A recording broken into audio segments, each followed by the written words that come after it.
Join me in welcoming to the stage Congressman G.T. Thompson, the Honorable Dave McCormick, Senator Kim Ward, and Representative Dan Mao.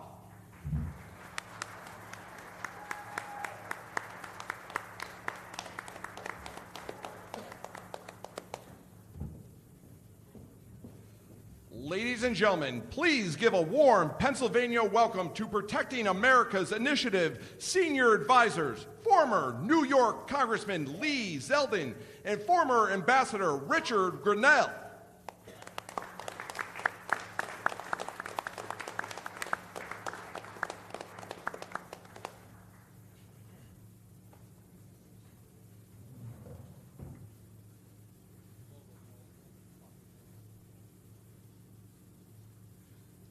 Ladies and gentlemen, please welcome to the stage the 45th and soon-to-be 47th President of the United States, Donald J. Trump.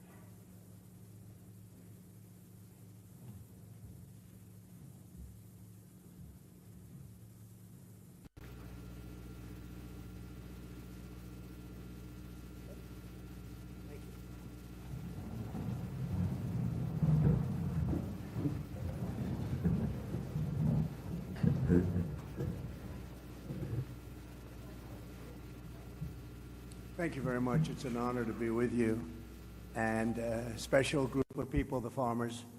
Nobody's done for farmers what I've done. Unfortunately, they haven't followed through. We made a deal with China. It was one of my best deals that I made. I made a lot of good deals, but we made the USMCA, Mexico, Canada, which was terrific. But we had a specific deal with China where they were going to buy $50 billion worth of farm product. And it's interesting how we got there because when the negotiation was going on, and it was a nasty negotiation, and I said to the farmers, just stick with me because we're going to do it. They're great negotiators. They're not going to go that fast. Just stick with me because you never had anybody negotiating for the farmers before me as president. And my people, I said, what are the numbers we're talking about? And they said 15 million, 15, not 50. I said, all right. So it's $15 billion worth of product that they were going to buy because they've been taking advantage of the farmers for years. This was like a penalty to China. And I thought they said 50, not 15. So the negotiations were going along. We were getting close. I said, how are you doing with the 50 billion? No, sir, we're close to 15. I said, what do you mean 15? You said 50. I said, no, I want 50. They said, that's not what we said. We said 15. I said, that's okay. Ask for 50. Tell them we have to have 50 billion, not 15. And I got it. The problem is, big problem, that now they don't enforce it. I enforced it. Every single week I'd go into the office. I'd say, how's China doing? Because you have to live up to that commitment. I'd say, how's China doing buying the product? Good, sir, good. They're doing good. And they were doing good because they knew I was watching. I don't think Biden is exactly watching. Do you? Does anybody think that Biden is, let's check it? I don't think so. And it's a shame. And that number is way lower than it's supposed to be. So the first thing I'd do is I would probably, my first call, I'm going to call up President Xi. I'm going to say, you have to honor the deal you made. We made a deal. You'd buy $50 billion worth of American farm product, and I guarantee you he will buy it 100%. He will buy it. Second thing I'm going to do is I'm going to say you have to give the death penalty to your fentanyl dealers who are sending fentanyl. You know, in China, they give the death penalty. They don't have a drug problem because they give the death penalty. But I'm going to say second thing, and this affects you also. It affects everybody. We're losing hundreds of thousands of people a year. Comes through the southern border, now the weakest border in history. It was the best border we ever had when I was there. We built hundreds of miles of wall and everything else, and it was the best border. Now it's the weakest. I had a handshake deal with him. It was going to happen very quickly, and then this side didn't didn't do anything about it. He said, and he suggested to me, anybody send fentanyl to the United States, it's the death penalty. They get the maximum penalty. They would have done it, and then we had an election that didn't exactly work out too good, and it was a disgrace, frankly. And that deal went, and a lot of other bad things happened, like Russia attacking Ukraine, October 7th, inflation. A lot of bad things happened, the horrible way we got out of Afghanistan. So many things happened that wouldn't have happened, but it did nevertheless. But as to the farmers, we have a deal in place that China is supposed to buy $50 billion worth of our product, and they are not living up to it, and they were living up to it. And every farmer I spoke to a lot of them recently in Iowa, and they're having the same problem. They're not doing well. They're not doing well. They were doing great during the Trump administration. I think you would say that. Were you all? I hope you. This is always dangerous to do, but I hope you'd say you were doing well, because you're not doing now. I'm hearing it from farmers all over the place, and one of the big reasons is they haven't enforced the deal with China. And that deal was really a penalty deal to China, because they took advantage of you for 25 years, and it was like a penalty. And, Biden and Harris, they're never going to enforce anything. That group is a disaster. It's a disaster for our country in so many ways, but certainly the farmers are one of those ways. So I think either Rick, or are you starting off, Rick? Why don't you start? Well, first of all, Mr. President, we really appreciate you being here as part of the Protecting America Initiative. We at Protecting America Initiative see China very clearly, as we know you do. China has quietly but strategically worked against us whenever we are distracted by wars or COVID. China goes in and absolutely tries to distract the American people. They work quietly. They go after our local and state politicians. They go after our manufacturing. And there is no question that they are looking to, at some point, leverage that investment and that activity. I've seen it very clearly at the UN, where the Chinese are very duplicitous. They have a permanent veto at the Security Council, but they also work with the G77 developing nations. They get money from UNICEF just to feed their people, while actually acting like a superpower at the UN. They are duping so many people. We know from your administration, Mr. President, you were not duped by China. You saw them very clearly. But for the past 4 years, while America and America's Democratic-controlled White House have been distracted by wars, China is getting into our farmland. And we have to be able to see China very clearly. So we want to thank you for being here, and Lee is going to take us off into Q&A.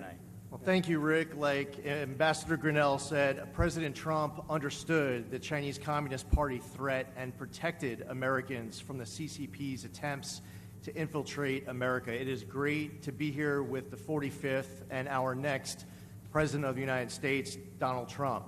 China now owns 349,442 acres of agricultural land in the United States. That is up 82% from 3 years prior. America's food supply and the farmland that enables it is critical to our national security interest, especially due to China's aggressive ventures into the U.S. food supply. While in the White House, President Trump took on China in many ways that stood up for American farmers. In 2018, he signed a law requiring the federal government to review CCP purchases of land around critical infrastructure, airports, and military bases. That is why we need President Trump back in the White House to pick up right where he left off and go even further. Another one of President Trump's greatest accomplishments was the groundbreaking United States-Mexico-Canada trade agreement that replaced NAFTA, improved supply chain resiliency, and put America's farmers first. The USMCA provided new market access for U.S. agricultural products, a fair, non-discriminatory pricing plan, and improved grading standards for products. It has been reported that the USMCA trade deal led to $2 billion in annual increases for the U.S. in agricultural exports to Canada and Mexico, with an overall increase of $65 billion in gross domestic product for farmers and ranchers. Contrast that to Kamala Harris's lack of support for U.S. farmers and weak stances on China. At the time, then Senator Harris voted against President Trump's USMCA trade deal, voting against America's farmers. Harris also opposed President Trump's necessary tariffs against China, and most recently cast the tie-breaking vote for the Biden-Harris scheme that has sold our auto industry out to China. That's what brings us here today, to discuss what Pennsylvania farmers need from the leaders to combat the threat that they see every day from China. President Trump is here with us today to listen to those concerns, to offer his remarks on China's influence over our food supply. And President Trump, if it's okay with you, I'd like to introduce some of our panelists who are here I'd today. love that, yes. Our first speaker here is Todd Reamer. Todd is a cattle farmer from Westmoreland County. Todd? Hello, I am Todd Raymer. I own with my wife a beef cattle, cow-calf operation right here in South Huntington Township.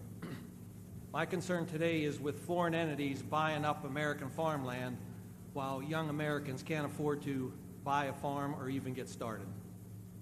My American dream was to buy a farm and raise a family there.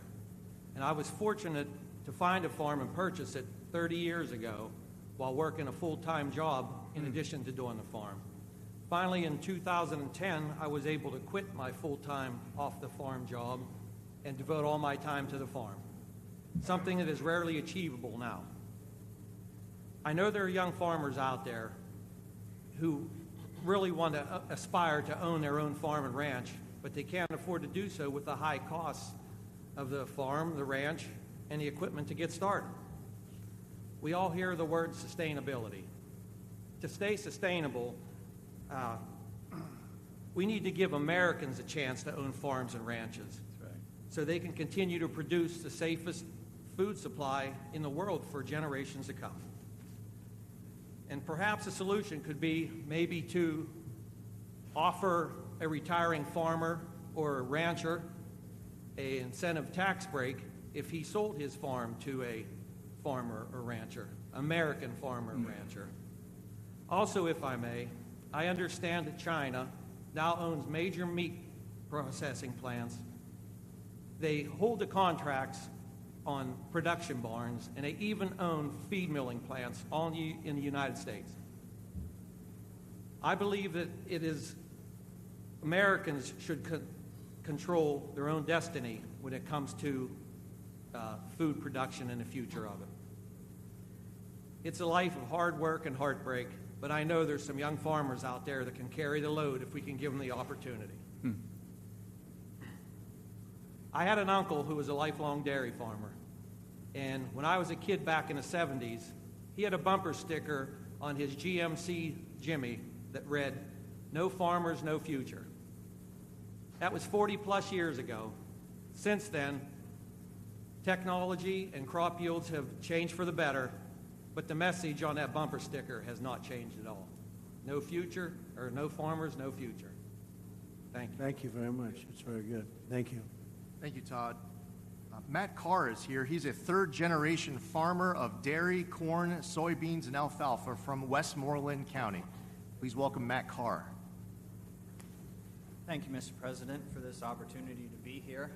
Like I said, like I was introduced, I am a third-generation farmer.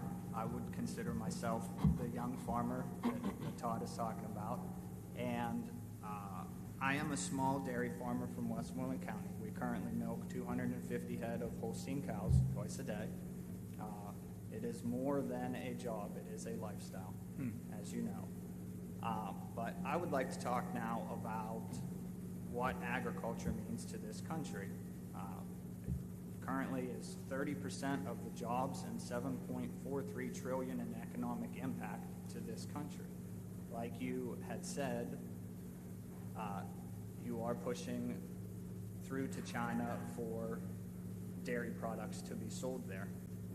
That is a huge market, and I would see that is a large area that we could expand into and continue to push to try to achieve those goals that you talked about. With that, in 1992, there was 130,000 dairy farms in the United States. That number is now down to 26,000. We are currently losing the small dairy farms, especially in Pennsylvania. Our dairy farm numbers are down 8% from 2022. What is the difference in production? So you have far fewer farms. Well, what would you say is the difference in production? Production is Similar? in Pennsylvania. I think it's down a little bit. It's down from those days? Yeah, the farms are getting bigger. The number of cows are still very. But the overall total production you think is down from what it was when they had so many farms? Oh, no. Total production across Total. the U.S. would be up. Is up. Yeah. But we are losing the small family farm, Sure. like I myself. know that, yes.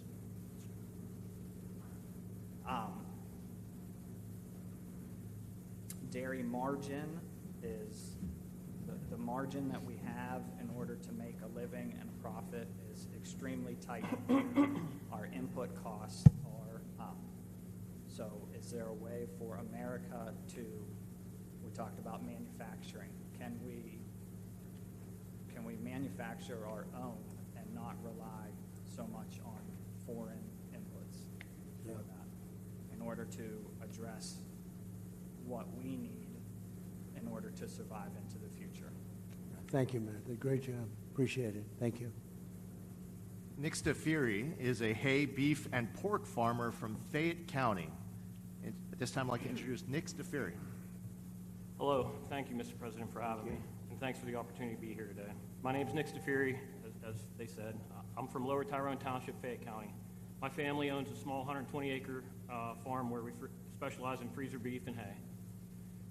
My story's a little bit different than everybody around the table. I didn't grow up with a farm. I married the farmer's daughter, so I kind of got that on the backside. Very smart. My mother-in-law was a full-time farmer in our operation. My father-in-law, myself, my brother-in-law, my sister-in-law, my wife, everybody else had a job off the farm. From 1954 to 2015, we milked 50 cows a day, twice a day, no hired help. It was all on them. My mother-in-law decided to stop milking in 2015 and transition to freezer beef and hay. I'm going to be a little bit different on my story here because my wife and I are both energy workers. So with the energy transition in Pennsylvania, our focus and our ability to have take our financial resources and put those back into the farm has been tremendous. Without that energy job, we wouldn't have been able to better our farm and better our situation. Without my industry and my work family, the opportunities afforded to me, especially like this today, wouldn't be possible. And as you sit here today, you're sitting on atop of the Marcellus and the Utica shales. Right. The most prolific shale plays in the world are underneath your feet.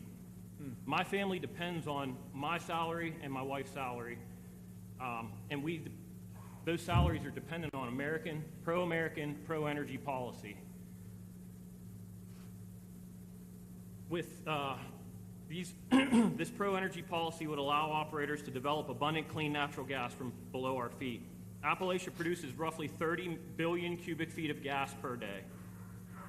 We could double the amount if we were just given the opportunity. Common sense policies that allow for infrastructure to be built here. Pipelines. We need more pipelines. Doubling our output would be the equivalent of putting 10 million barrels of energy on the market for the world stage. Yeah. Providing opportunities for families to remain farming, because guess what? We pay those royalties. We pay billions of royalties a year to landowners, just like everybody that's around here at this table. Right. And, due to the ups and downs, I want to tell you a little bit of a personal story of mine. Due to the ups and downs of the commodity-based business, 4 years ago, I was faced with an ultimatum. And that ultimatum was, do I chase my corporate job or do I stay here and work on the family farm? My wife and I, we made the decision not to move to Texas. We made the decision that it was family first, that it was legacy over money.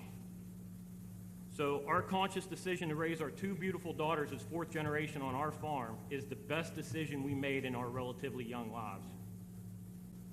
There has been no greater honor than to represent my family, my industry, and the pivotal role we play together.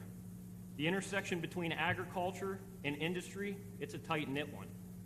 We need the farmers just like they want us to provide the energy.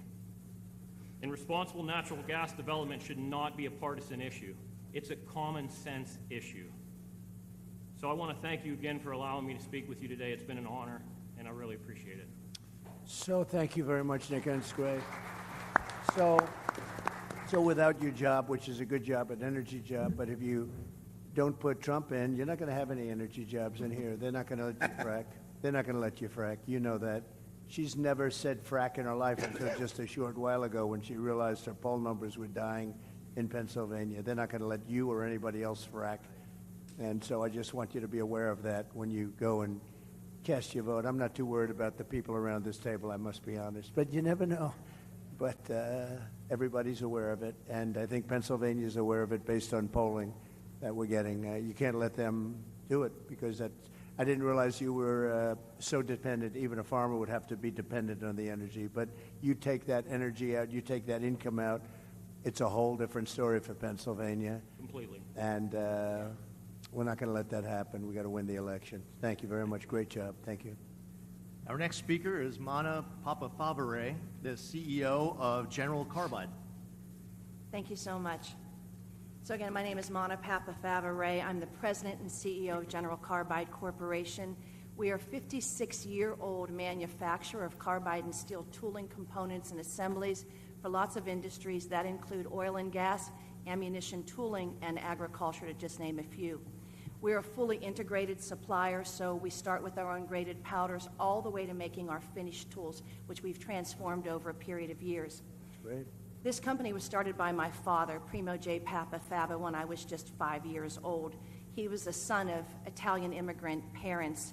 He enlisted in the Air Force to be a navigator, graduated from Carnegie Tech, now Carnegie Mellon University, with a degree in chemical engineering, and then went to work for a variety of businesses, ending up in a carbide company. He worked his way up, and eventually he started his own business. When he started the business, I was just 5 years old. So I'm very proud of our history. My mother and father taught us a lot, and I lost my father now 22 years ago, and my mother is now 5 years gone. But they taught me about hard work, integrity, and responsibility, as well as respect, charity, and compassion. I'm not as hardworking as any one of these farmers here, I can tell you that, but I do work hard. When my father passed away back in 2002, I was left with the responsibility of carrying on our business and taking care of 250 people that work for us in Westmoreland County. But by the time that COVID arrived, we had grown to 350 people with 3 different businesses in 4 states, Pennsylvania, Massachusetts, Michigan, and Hawaii. And even though we were deemed an essential business or a sustainable business by 3 of the states, still General Carbide lost 60% of its business in a very short period of time. Unlike a lot of other companies that kind of rolled into the corner and waited it out, that is simply not our style. In fact, one of our core values is growth. And so we went to our sales team and we told them to look for opportunities, even in light of a very difficult time that we were having. And so one of our market segment managers, his name is Eric Butts, he is also a farmer. So he owns his own farm and he is working for us as a sales manager. He started to look for components in the farming industry made out of carbide, and he found that it was quite a large industry. But the overwhelming amount of these tools are sourced here by China. But he thought maybe we would have an opportunity by employing kind of American ingenuity and doing some things on our own. So we started to move into the industry. We've been working hard for 4 years on our different agricultural parts with some success. but not as much as we would have hoped due to the cost structure and this competitive landscape with China. As an example, we worked with a potential customer for prototypes for components that go on high-speed planting machines. We made the prototypes, we put them into the field and tested them, and they tested perfectly.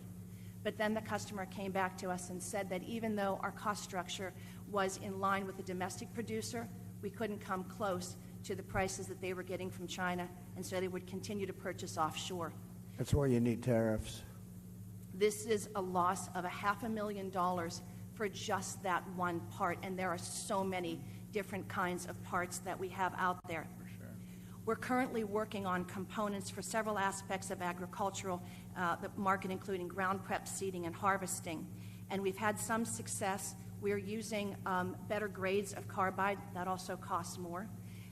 We have instituted robotics and other innovative processes. We have 24/7 customer service and communication with our customers.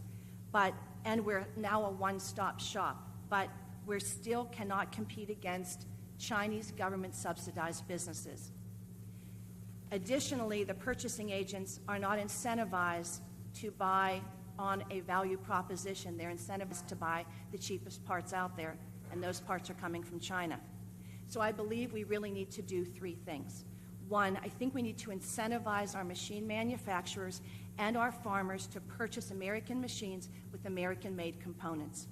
Secondly, I think we need a stronger stance on China. You said it, that it should cost more to purchase components from China, not just more to purchase the materials, which is what we're up against now. And thirdly, we need to do a better job incentivizing those in purchasing to think about the value proposition, longer running machines in the field. That's really what we need to think about.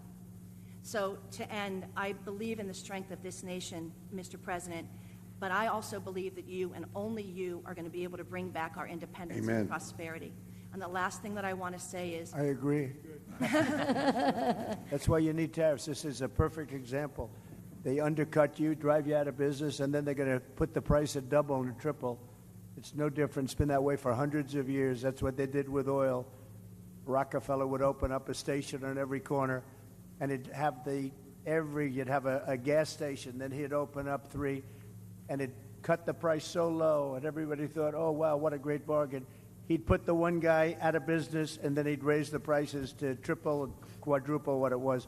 That's the old way, and it's no different with China or anybody else. That's why you need tariffs. We level it off, and now people are starting to understand it. Actually, I was watching Howard Lutnick and John Paulson, 2 of the great geniuses of Wall Street, actually 2 of the most successful people on Wall Street, and they're big on tariffs. They're saying Trump was right all along, and I did it. But that's exactly why. They put you right out of business, and then they'll sell the same product, but they'll be double the price of what you are and make a fortune. That's what they want to do, yes. Among other things. Can you tell the story of your daughter? Yes, I'm sorry. The last thing I wanted to say is my hardest job is not running 3 businesses. It's actually being a mom to a daughter that is here with me today, Caroline Ray. She's 16 years old. Right there. Would you just raise your hand, honey, so that Mr. President can see? She is right there. She is not in school today, and she asked that she could be here and she could see you. I'm doing everything that I can to try to give her the truth every day. And I just wanted to say, and I told you that 8 years ago when you were running, and she was just 8 years old then, every night she would go to bed and I would kneel on the floor next to her bed and we would pray every single night for you. And every night she would speak out to God and she would say, "Dear God, please let Mr. Trump win, please." And the night of the election, of course, she had to go to bed early because she was in school.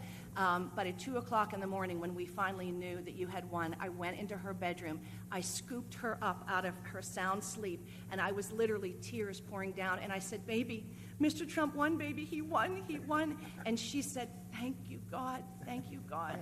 And so she is here with us today, and I just wanted to let you know that we are still praying for you. Thank you very much. Well, it's almost more important today.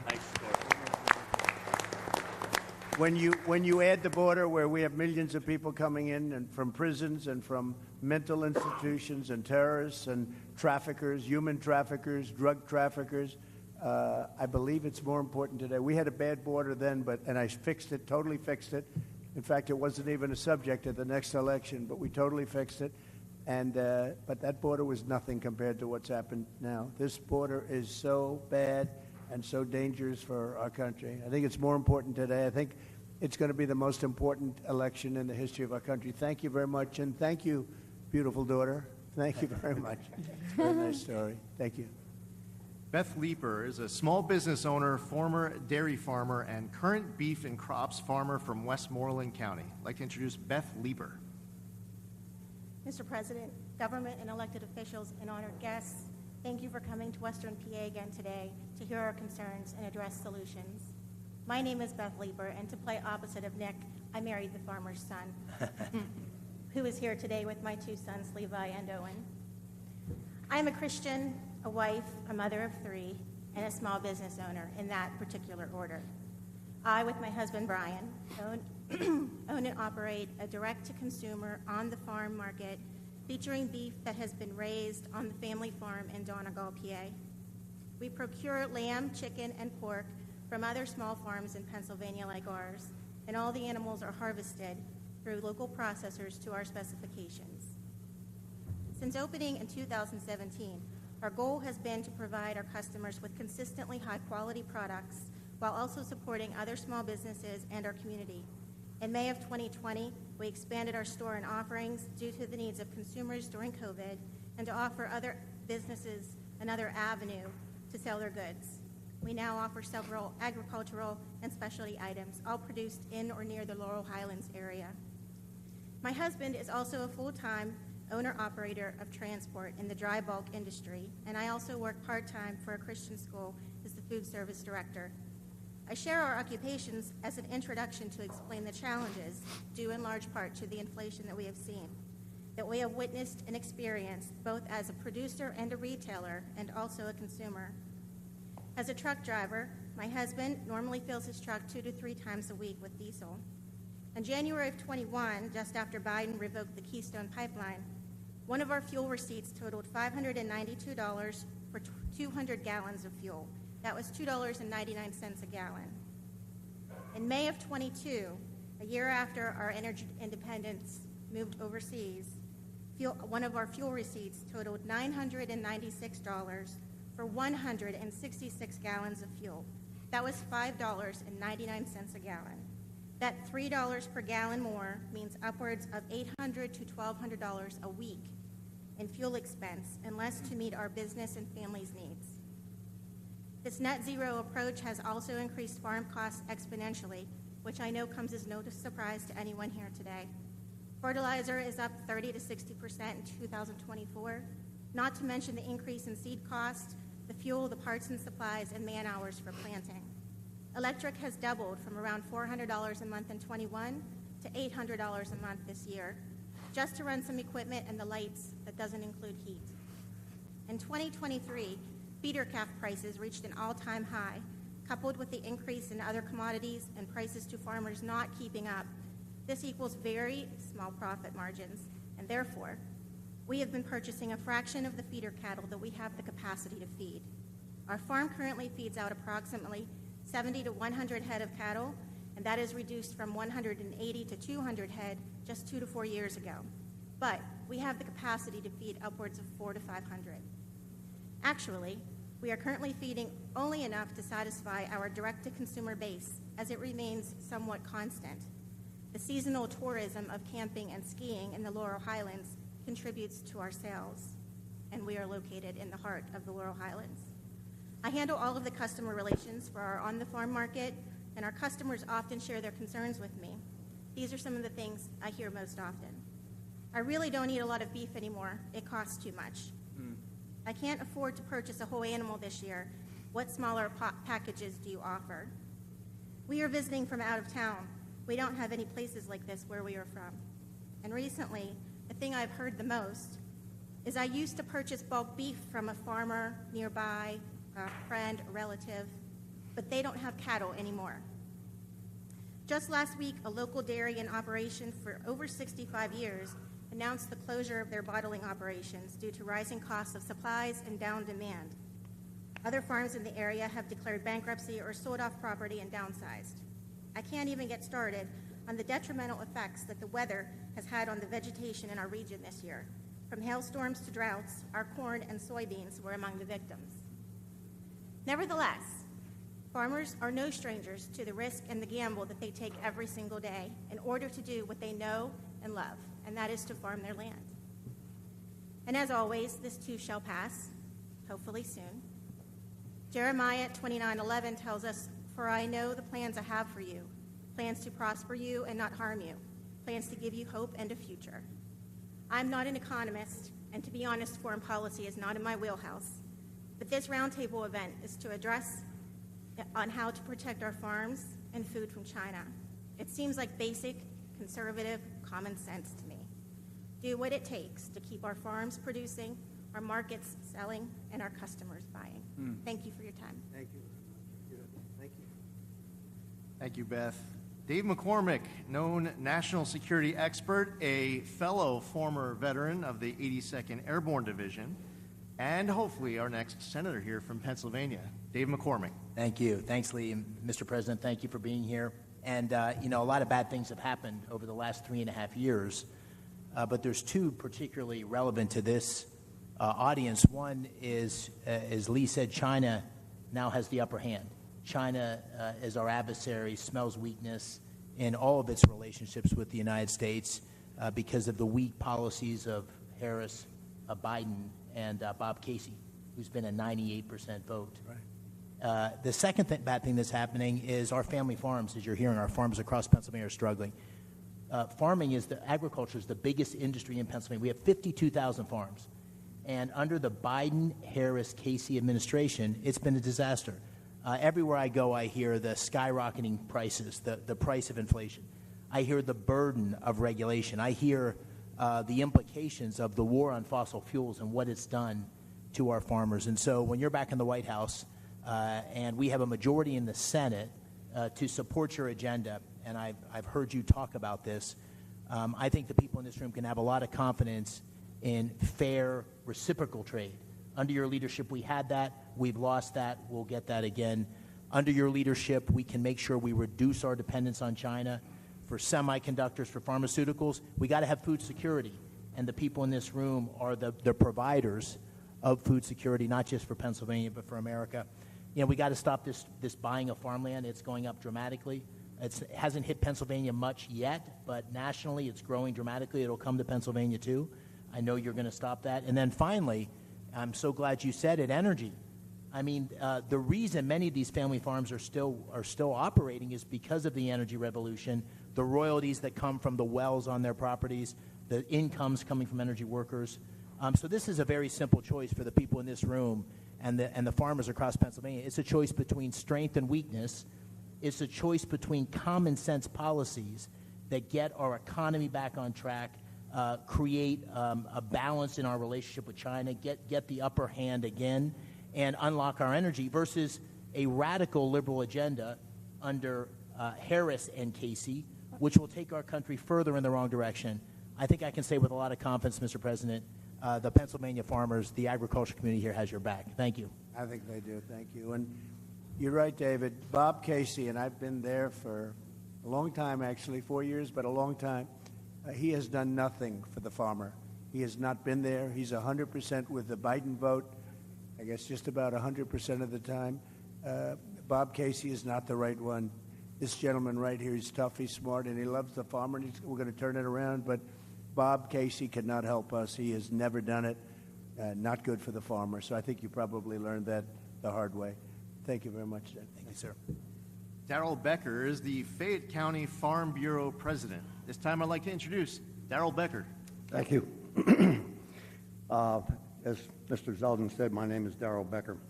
I'm a 30-year Fayette County farmer who operates a beef, sheep, and hog farm with my wife, 2 adult children, and my son-in-law. And we have an intergenerational family. I have 3 of my grandkids live with me. It's wonderful. I also serve as president of the Fayette County Farm Bureau for the last 6 years, and I'm also the chairman of the Land Preservation Board for the last 6 years. And I was going to talk about land preservation, but I got beat up by my local members who tell me that I need to talk about soybeans. So I will tell you that we all know that China has no desire to buy products from us. We know that from what happened in your last administration, where they didn't even want to deal with fair trade. They're working on being less dependent on U.S. goods, and likewise, we need to be less dependent on them. This is incredible. Last week, news came out from California's All Resources Board, CARB, a governing body in charge of the state's air quality rules, who wants to mandate a limit on the amount of biodiesel fuel produced from soybean and canola oil. Under the proposal, beginning in 2028, they would only be eligible for low carbon fuel standards who use canola and thing, only be able to get 20% of the credits of their annual production. Those replacing American grain production used for oil would be assigned a higher carbon intensity score, thus reducing the interest in U.S. bean products. Meanwhile, the USDA has just reported that renewable diesel fuel imports surged 30% higher last year in the first 5 months of this year so that they could take advantage of these federal and state tax credits. In addition, imports of used cooking oil from China are flowing into the U.S. like never before to capture these biofuel tax credits. Farm Bureau and other biofuel advocates are pressing regulators to close the loophole so that only domestic producers are eligible for these tax credits. Because of this change, estimates project that American farmers in California alone would lose 200,000 acres of production. This is diametrically opposed to what American agriculture is all about. We know China's not our friend. Figures, that's why I got to read. I can't remember all these things. 2024 corn receipts are down 20%. Soybean receipts are down 14%. Wheat receipts are down 12%. Government payments to make up the shortfall are not due until October 2025. Expenses for 2025 may expect to decline 1%, but last year in 2009, China bought 49% of our exported soybeans. Now it's 31%. 70% of our bean crop goes to animal feed. Bean exports in 2023 were $34.4 billion. In 2024, they're estimated to be $27 billion. China owns 384,000 acres of our farmland. That's up 30% in the last 5 years. And guess what? The American government can't buy farmland in China. They don't allow us. That's right. Can you imagine that? At present, the U.S. has a huge supply of soybeans sitting at a multi-year low price, sometimes being sold below production cost. Farmers are using reserve funds to buy and produce soybeans now. There's no cash flow available to them due to the low price. You know this is unsustainable. So soybean farmers definitely need our help. Sustainable aviation fuel also uses soy, canola, and other seed crops from American farmer, and this is also under attack. We are putting ourselves at extreme risk in supply chain, knowing that a huge amount of the herbicide 2,4-D and many repair parts for agricultural use are imported from China. How much risk can we absorb and rely on a country that is trying to replace us? We need to build domestic demand. Our government needs to invest in American agriculture. American farmers want a free market that can sustain the industry. They don't want handouts, and they don't want loans. They want to be able to produce their farms. They're all hard. This is the backbone of America. The current administration has shown that they are not friendly to American agriculture. Every producer that I spoke to for this presentation resonated the same message. We cannot survive another 4 years. Mr. President, my 3 grandkids who live with me, if you could see Henry, who's 3, and Holland, who's 2, get into the UTV and drive down to what they call the big barn when we feed our steers, or they go pick chicken eggs, or they help us move cattle. The spark in their eye, the smile on their face, that's the future of America, and I want to make sure it stays here, and I know you do too. So I guess they all said that we wouldn't survive 4 years.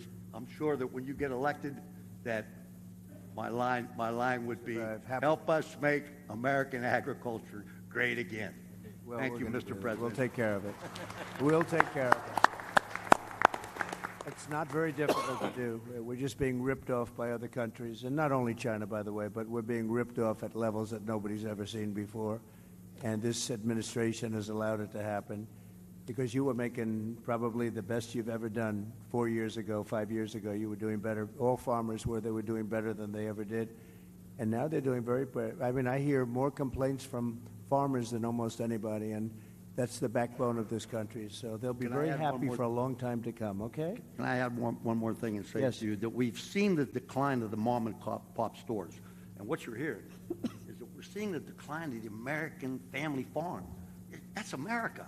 So, I mean, anybody that's not paying attention to what's going on needs to wake up, get out and vote, and we know who they got to vote for. You, Mr. President. Thank you very much. I love your hat, too, by the way. I noticed it right away. Thank you very much. We'll take care of them. Your grandchildren will be farmers, and they'll be maybe doing better than you do, okay? Thank you very much. Before we introduce our final speaker, Kevin Sweeney, just want to say thank you to my former colleague, Chairman G.T. Thompson, the chair of the House Committee on Agriculture. We have Kim Ward, the Senate President here in the great Commonwealth of Pennsylvania, and Dan Mall, who is the GOP chair of the Pennsylvania House Ag and Rural Affairs. At this time, we're going to introduce our final speaker, Kevin Sweeney, who's a cattle farmer from Washington County. Kevin? Thank you. Mr. President, I want to thank you for your personal sacrifice for us and your family. Thank you.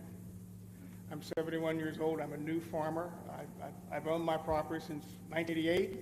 I'm a retired physical therapist, and I have 4 kids and 4 grandkids, and my goal is to develop this farm and make it a legacy farm like some of the people around the table are now talking. I raise beef and sell hay. That's all I can do. My soil is type 7 soil. The USDA has a soil map of the entire country. That soil is only good for raising grass and beef, and maybe grow some trees for timber. But I'm trying to expand it each year. I have a customer base that's getting bigger each year, and I've been full-time retired since 2019, and that's what I do. The issue that I want to talk about today in regard to China is solar panels. I'm being approached, and other farmers are being approached. The current offer is $3,000 a month per acre per year for the next 30 years. That's a lot of money. Who's subsidizing that? Is our government behind these people that are offering us this money? Where's that coming from? Well, they are. I mean, that's a lot of money. That's right. They are, and they're allowing China to come in and just dominate the industry. That's right.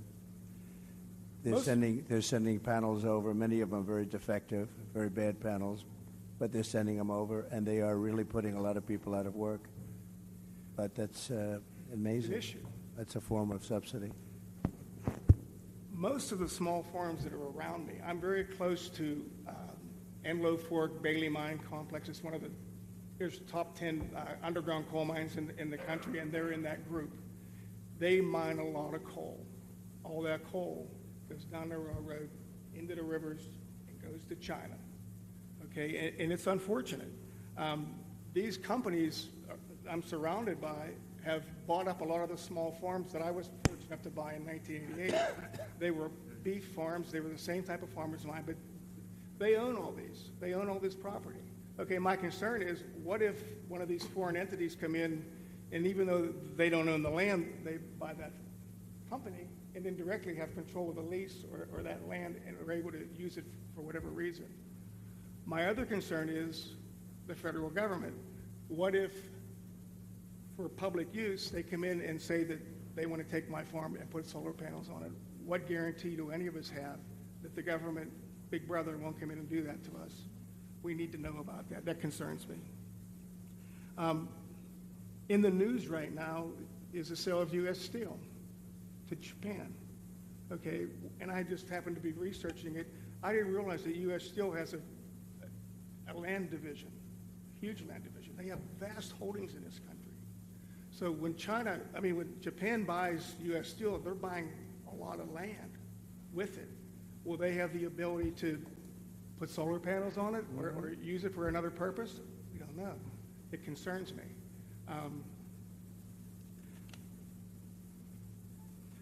U.S. Steel also owns a lot of coal mines and iron ore mines, which I didn't realize. They have all these iron ore mines out west, and a foreign entity is now going to own all those.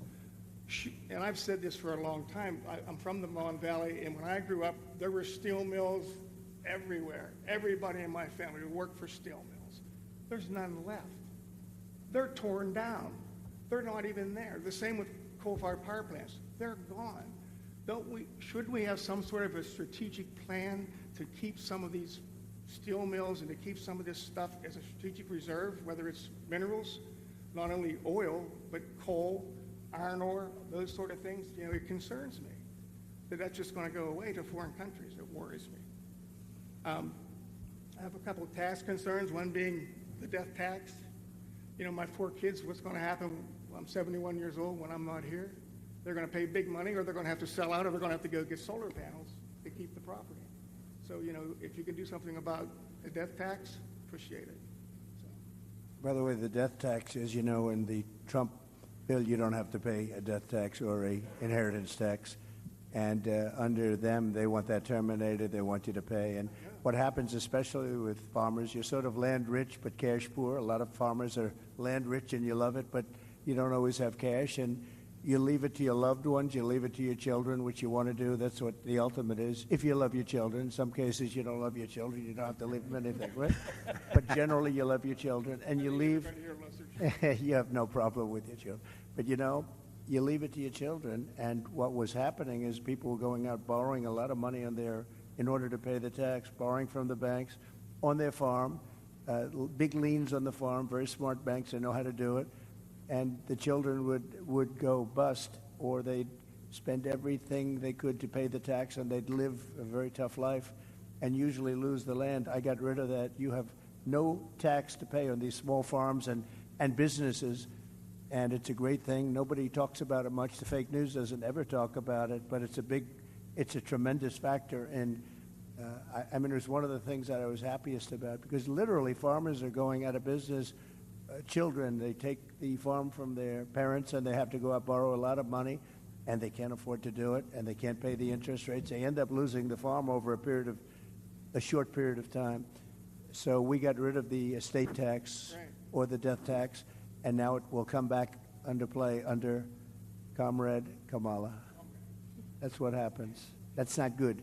What about our capital gains tax? Are we going to keep that down? Well, that's the worst. I mean, they have unrealized capital gain. How about that one? Yeah, how about that? Unrealized. So they want to give you a capital gain if the value of your land goes up. Nobody's ever heard of it before. It's a communist thing, you know. It's a communist thing. It's unrealized capital gain. You'll have every business person, every company leaving this country. It's called an unrealized capital gain, and it's a concept that's been talked about for years. I don't know if any country has even done it, but she wants to do it here. And, you know, come to think of it, now that I'm with farmers, it'll affect farmers probably worse than anybody. We have all the minerals under us which we own, and they're going to put a value on those, and even though we haven't taken them. You know who's going to make a lot of money? Appraisers, lawyers, and accountants. Well, I have 2 accountants, 2 sons. 2 of my sons are accountants. So. They'll be very happy. It's crazy. I have some expenses regarding fuel, okay? And I had the opportunity to call up my fuel provider last Thursday when I found out I was going to be here. And I'll just give you a couple of numbers. Use a fair amount of off-road diesel. Off-road diesels come down in price, surprisingly, in an election year. You know? Right now, 2024, I can buy off-road diesel for $2.95 a gallon, okay? In 2020, $1.86. Regular diesel, you know, I use for my truck. It has a road tax and stuff on it. It's around $4.50 a gallon now. Back in 2020, it was around $2.80. Non-ethanol gasoline, you know, ethanol gasoline. As much as we want to have ethanol, it's not good for small equipment, chainsaws, and all the small equipment. It eats up the carburetors. It's really not a good thing to have in small equipment. So I use non-ethanol gas. Right now, it's $4 a gallon. 2020, it was around $3.15, so it's gone up. Propane I use to heat with, it stayed about the same. It was $1.97 a gallon in 2024, and in 2020 it's $1.65. But you know, the other thing, I lime my fields, you know, because the pH, you know, is low. You're going to have a certain pH to grow good grass, just like the golf course. You understand that part. Anyways, just recently I had an arrangement to have some delivered and spread. It was $45 or $50 a ton. They call me up. Well, there's been a price increase. It's $70 a ton now, just out of the clear blue. It's increased my expense. Fertilizer was $600 a ton. I'm paying $1,000 a ton for fertilizer now. I mean, it's just costs are out of control. The only thing that helps me is the fracking. the money that I was able to get from that. It's allowed me to keep my equipment. It's allowed me to buy another farm adjacent to me. And I'm hopeful that the fracking continues, and I know it will. And I'm hoping we get more of it so that my kids won't have to be forced at my demise to sell the farm to pay the tax. You'll be around a long time. Don't worry about it. Thank you. But it will not continue. I'm not a worrier. They get in, the fracking will not continue. I guarantee you that. My concern in this environment is that small family farms in Pennsylvania are in peril from two sources. One is the foreign competition we've talked about, and the second, I believe, is the federal government. And we need to be left alone. Just get out of our lives, leave us alone, we'll figure it out. Thank you, sir, for your time. Thank you, Kevin. Mr. President, I know you're about to get on the road to an amazing rally up in Indiana, but before you leave, and I know Ambassador Grenell had some final words, would like to turn the floor over to our next president, Mr. Well, thank you Mr. very Trump. much. And it's been great. I love the farmers. I'm very comfortable with the farmers. I feel I know your business, but I haven't plowed quite as much as you. But I do know your business very well. We've had a tremendous relationship. I've always won with the farmers, and that's because I produce promises made, promises kept. Number one, your energy bill within 12 months will be cut in half, and that's my pledge all over the country. Beyond farmers, that's my pledge all over the country. We have more energy under our feet than any other country. I call it liquid gold, and we have more than any other country. We have ANWR in Alaska, which the first thing they did, the Biden-Harris administration, everybody wanted it. It's the biggest. It could be as big or bigger than Saudi Arabia, and would have supplied Asia, would have supplied vast parts of the world, would have made more money than you could even imagine. We were going to lower your taxes, pay off debt. They terminated it. Reagan wanted it, couldn't get it. Everybody wanted it, couldn't get it. I got it. They were all set to drill, and the first thing they did the first week is they terminated ANWR. But I can get it back very quickly because I got it through Congress, and we'll get it back very quickly. They didn't terminate it through Congress. They just terminated it. Just absolutely ridiculous. But I'll have your energy bill down. Within 12 months, we'll have your energy bills throughout the country. I'm not just talking here. I'm talking all over. Air conditioning, heating, everything, we'll have it down by 50%, 5-0. And it won't even be very hard. You know, up in New England, they have tremendous energy costs, and a few minor changes and we can reduce it. New England is a disaster. I won't say they vote for Democrats so much anymore. I think we're probably taking that over because of energy and because of a lot of other reasons. But we're going to protect your fracking. You know, in my case, I was always for it, and in her case, she was never for it. She wants to defund the police, too. All of a sudden, she likes the police. Started a short while ago. I really like the police a lot. Now, she wanted to defund the police. She did things in Minnesota that were so bad. She was bailing out people that wanted to kill the police and were actually trying to kill the police and burning down Minneapolis. So we're going to do things the way you wanted. A big factor here is, with all of you as I speak, is energy in two ways. Number one, you want to be able to collect royalties and other things, or even have a job in energy. That's very important to help your farm. And the other thing is you got to keep the prices down. So we're going to do both, and we'll do it fast too. It'll be largely taken care of within 12 months. I predict within 12 months it'll be down 5-0, 50%. And if they get in, your energy costs are going through the roof. Okay, they're going to go through the roof. You won't have a farm very long. I will tell you that. I just noticed behind me John Deere tractors. I know a lot about John Deere. I love the company, but as you know, they've announced a few days ago that they're going to move a lot of their manufacturing business to Mexico. I'm just notifying John Deere right now. If you do that, we're putting a 200% tariff on everything that you want to sell into the United States, so that if I win, John Deere is going to be paying a 200%. They haven't started it yet. Maybe they haven't even made the final decision yet, but I think they have. John Deere is going to, and anybody else that does this, because it's hurting our farmers, it's hurting our manufacturing. And if you do that, you're going to have a 200% tariff put on the product that you make in Mexico, right across the border. They think they're going to make product cheaper in Mexico and then sell it in for the same prices they did before, make a lot of money by getting rid of our labor and our jobs, and really a great name, because John Deere's a great name. I buy a lot of John Deere, tremendous. I'm one of their big customers. I buy a lot of John Deere product as a private person. But if they're going to do that, we're going to put a 200% tariff on everything that they want to send back into the United States, which means one of two things. Our country's going to make a lot of money, or they're not going to build, they're not going to open, or they're going to sell it to another country. They're entitled to do that. If they want to build in the country, in the United States, there's no tariff. You can go ahead and you can build in any one of the 50 states, you can go ahead. But if they don't want to do that, we're going to put a 200% tariff on John Deere. And you know what's going to happen? They're going to announce very shortly, if they think I'm going to win, or if I do win, they're going to announce that they're not going to build in Mexico. Mexico's taken a tremendous amount of our business, especially over the last few years with this group, because this group doesn't know what the hell they're doing. They have no idea what they're doing. Mexico is taking a lot of business, and a lot of it's done and financed by China. China is building massive car plants now in Mexico. And it's the same thing they're building, and a friend of mine builds car plants, and he said the biggest ones in the world are being built in Mexico. They're going to put Detroit out of business. They're going to put car manufacturing out of business in the United States.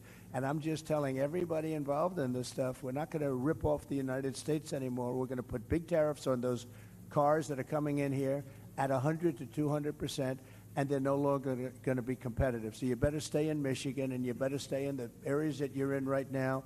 And what I really want you to do is come in and build your plants in this country and put our auto workers to work, because we've lost about 60% of our auto working business over the years.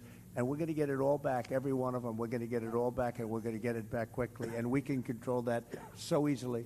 So if they're building those plants in Mexico, which they're starting, if they're building and they wouldn't have done it with me, but now I guess they figure when they started, it was a little while ago, I guess they didn't even know I was going to run. They weren't too happy when they heard I was going to. But they're going to have to pay a tremendous tariff, which means two things. They're not going to build the plant if it's not too late. They're not going to build the plant. This country is going to make a lot of money. Or they're going to build the plant, but they're going to build it in the United States somewhere, and ideally a place like Michigan or South Carolina, where we have a lot of auto business.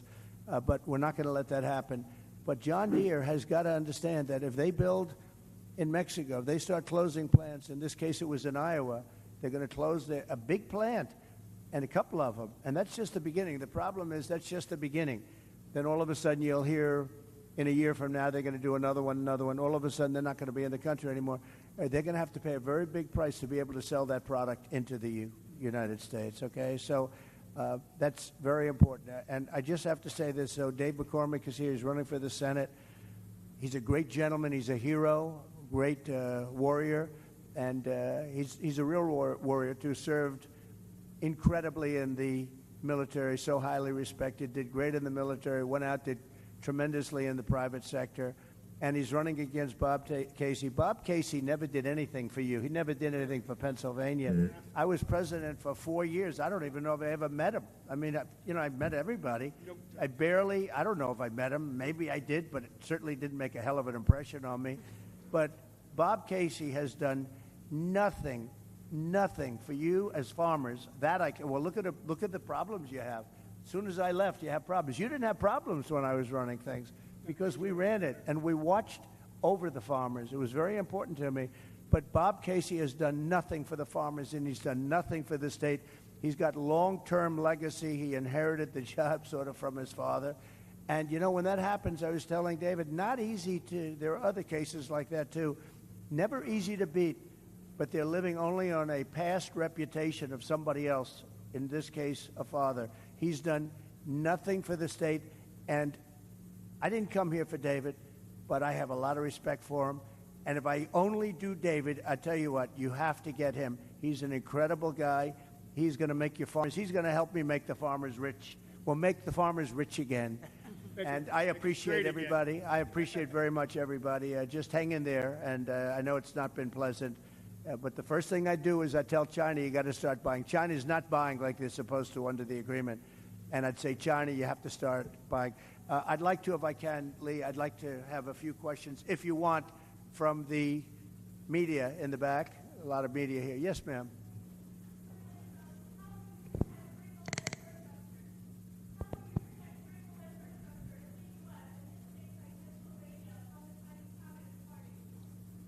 Well, we're going to protect it by saying you can't come. You can't do it. We don't want you buying our land. We don't want you taking the land and basically taking it off the market. And we don't want you doing it. And they're buying at levels that nobody's ever seen before. We don't want you buying it. It's very easy to do. That's a very easy thing to do. But it's causing a lot of disruption, and that's what they want to do. So we can do that very easily. Question? Yeah, please. Yes, yes, sir. I've spoken with some economists about your proposal for tariffs, and they say they don't see how it will not make items cost more in the United States. They'll approve it. They'll approve it. And number one, I don't need them. I don't need Congress, but they'll approve it. I have the right to impose them myself if they don't. I'd rather get their support. The ones that understand business all support it. I think David would be a very big supporter of the tariffs because you understand what's happening, right? David's a great business person, led a great company. No, the ones that understand business, they understand. You know, I'll give you an example. China will charge us, and it's not only China. I hate to keep using China because it's everyone. The European Union is a disaster for you also, by the way. They don't want your farm product. They don't want our cars. They don't want anything, and yet they sell tremendous amounts of Mercedes-Benzes, and they sell cars to us, but they don't want our cars. They don't want our farm product at all. They don't want it, but they sell farm product to us. And we have a tremendous deficit. And I had them shaped up real good, but they've gotten out of control. They're really out of control. And Mexico's out of control, to be honest with you. They're taking a lot of our companies in the last couple of years, and companies are moving down to Mexico. They don't know that if I come in, it's not going to work out too well for them because they're not going to be able to sell their product into the United States. They're going to have to pay a price, which will make it uncompetitive for them to do that. So we are going to do a real job. We need the support of Pennsylvania. It's a very important state, and she is not going to be good to Pennsylvania between pricing and energy. You know, they started off knocking the hell out of the energy that I had. I had it going at a level. We were number 3 and probably number 4, and by the time I left, we were far and away number 1, ahead of Saudi Arabia, ahead of Russia. And then they cut. When they came in, they started cutting, and then prices started going through the roof at the beginning.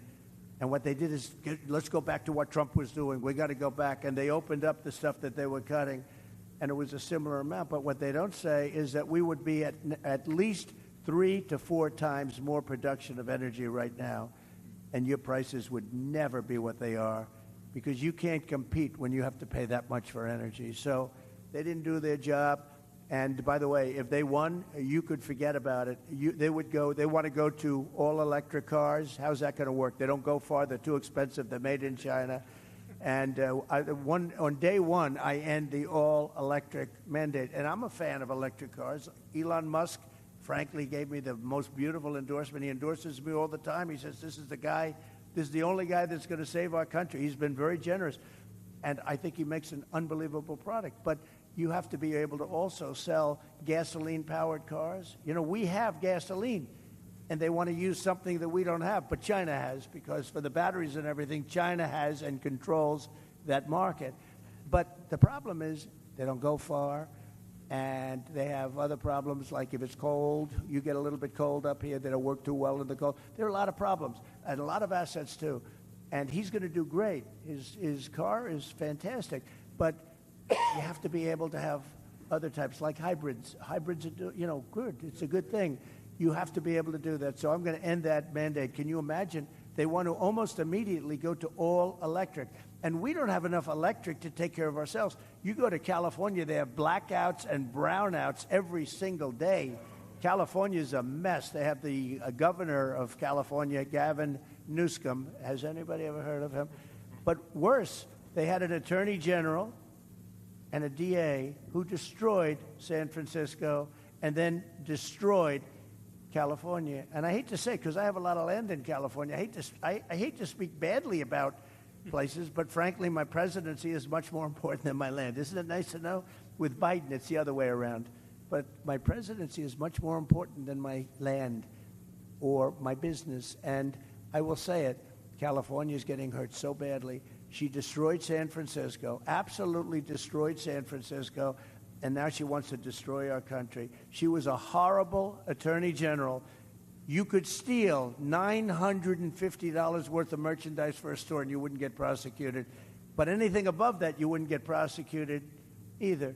She was a horrible attorney general. She was a horrible DA. She was a DA of San Francisco. That was the beginning of the end. San Francisco was possibly the best city in our country 15, 18 years ago, and now it's not livable. We're going to bring them all back. We're going to bring the cities back, but it's not even livable. So Pennsylvania is a very important place, and it's, I went to school here. I went to college here, as you know, and it's a great place. It's a fabulous place. It's the Commonwealth.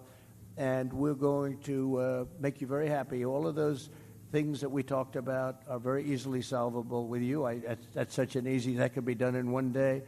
I had a cabinet maker. He said, sir, China and South Korea are dropping cabinets into our country for nothing. And I can't compete. And I studied it. And I ended up putting a 50 or 75% tariff on all cabinets coming into the country. And I didn't know the guy. I met him previous to going in to the presidency, and I saw him 4 years later. He said, sir, you saved my business, you saved the job, I expanded. They stopped with the dumping. And the steel, the same thing. I think the steel people like me the best. Unfortunately, Biden's let it go. I put tariff. They were dumping Chinese steel into our country, David, at levels that nobody's ever seen before. We've never seen anything like it. And I put a 50% tariff on all steel coming in from China, and some other places too, but all steel. And we saved these companies, but Biden has let it go. And we need steel. Look, there are some things you could get from outside. But if we're in a war, and we need army tanks, and we need ships, and we need other things that happen to be made of steel, what are we going to do? Go to China and get the steel? We're fighting China, but do you mind selling us some steel? Think of it. These people don't know what they're doing. So I put big tariffs on steel. They were dumping steel, and it was bad steel, too. It was called rotted steel, bad steel. It was imperfect steel. People were building girders for buildings, and they check them, and they're not good. The steel wasn't good. But they were dumping at tremendous levels, and I ended the dumping of steel. But these people, since they took over this U.S. Steel, I would not allow that deal to happen. U.S. Steel, this was one of the greatest companies in the world. You go back 70 years, this was the big deal. United States Steel, and now they're going to let the Japanese buy it? I wouldn't let it happen. I'd help them so they can make the steel company good again. This was the biggest company in the world, the strongest company, had the biggest reputation. It represented our country, and now we're selling it to the Japanese. The psychology of that is unacceptable to me. So I wouldn't let that deal happen personally, but we'll see what happens. I hope it's going to be I hope it won't have closed by the time I get there, but I would not let that deal happen. And you're right, they have other things. You look at China, they're opening up coal plants. Every week they're doing a big coal plant. And John Kerry, I watch this poor guy. This guy, it's so pathetic. He flies over in his own jet. His wife has some money from a certain family, right? Right? And he's got a little jet. He flies over to China. He sees President Xi.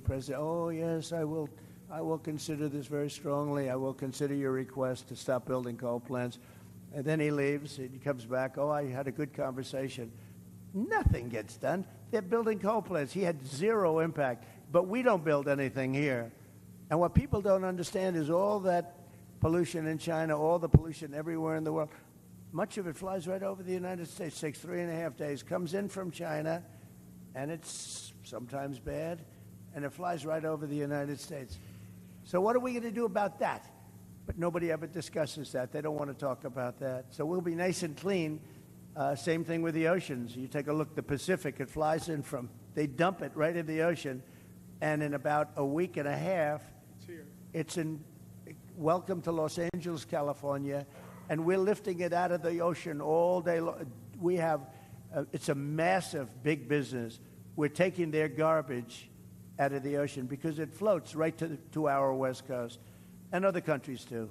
So it sounds bleak, but we'll get it all straightened out, and we'll get it straightened out fast. And I just want to thank Lee, and I want to thank everybody here. I'll tell you, Rick Grenell has been amazing with me from just about the beginning. He was the ambassador to Germany, And there was no happier woman in the world than Angela Merkel when I announced that I was taking Rick back to Washington and giving him an even higher position. This was the happiest woman in the world when she heard he was leaving Germany. And actually, in a certain way, she liked him, but in another way, he was sort of brutal because he understood what Germany was doing to the United States, one of the many countries that took advantage of the United States, and he got it. So I want to thank you, and you did a great job, and we appreciate it, and hopefully you'll be able to do a great job again. Thank you very much, Rick, and thank you, Lee. Thank you, Mr. President. Mr. President, on behalf of Protecting American Initiative, thank you for being here, but thank you most importantly for seeing the threats to America, both militarily and economic. And we appreciate that. Thank you very much, everybody. Thank you very much. And Mr. Congressman, thank you very much. Great job you're doing. A warrior. Thank you very much. Thank you, everybody, very much.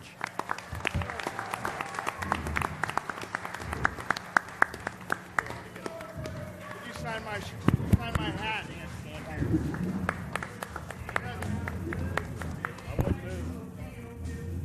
Thank you, everybody. Mr. President. Give it out of the park.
Got our time in. Yep. You know what, one point I'd take that.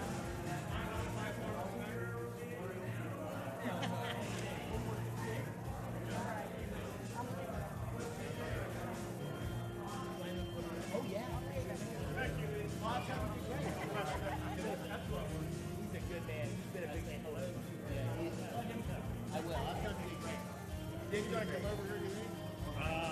Yeah, I think I'm going to flick my ass when I get this handle. I don't have my T-shirt. I think we all did.